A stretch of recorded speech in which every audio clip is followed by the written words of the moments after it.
Hi students, இப்போ நம்ம example 4.10 பார்க்கலாம். Find the value of கொடுத்திருக்காங்க. Sum first note பண்ணிடுறேன். Tan inverse of -1 plus cos inverse of 1/2 plus sin inverse of -1/2.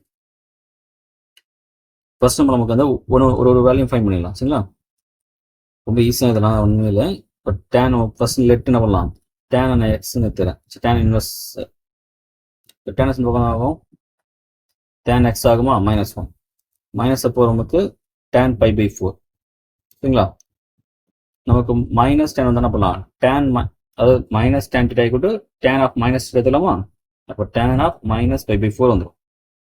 therefore x வந்து நமக்கு -π/4 which belongs to -π/2 வந்து +π/2. சரிங்களா? அப்போ ஃபர்ஸ்ட் வேல்யூ கண்டுபிடிச்சாச்சு. நெக்ஸ்ட் அதே போல லெட் y என்ன பண்றேன்? cos inverse of 1/2 எடுத்துக்கு. அப்போ cos y = வரும் 1/2 வரும். 1/2 எப்போ நமக்கு 6 டிகிரி வருமா? அப்போ cos என்னது π/3. அப்போ therefore y = π/3 which belongs to நமக்கு 0 to π. cos பத்தின டொமைன் இது நமக்கு 0 to π. சரிங்களா?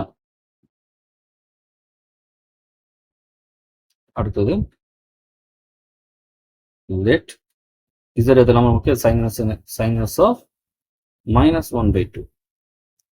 அப்போ sin z இவரு வந்துடும் -1/2 வருமா?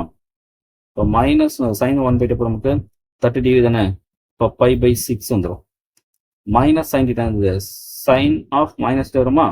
அப்போ -π/6 வரும். sin of -π/6. அப்போ ஆன்சர் அது -π/6. அதாவது z = சரிங்களா? which belongs to -π/2 வந்து +π/2 sin புத்தரி. இப்போ இந்த வேல்யூஸ் எல்லாத்தையும் எடுத்துலாமா?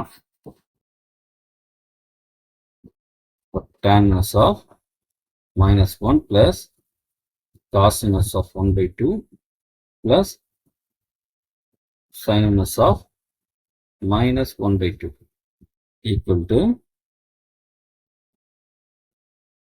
tan -1 வந்து -π/4 plus இந்த π/3 -π/6 எல்சியம் எடுக்கலாமா? எல்சியம் 12 வருமா? 12 4 ஆட் 3 -3π plus 12 3 ஆட் 4 அப்போ 4π minus 12 6 and 2 அப்போ 2π. அப்புறம் நமக்கு மைனஸ் பைருமா 5π minus π/12 அவ்வளோ.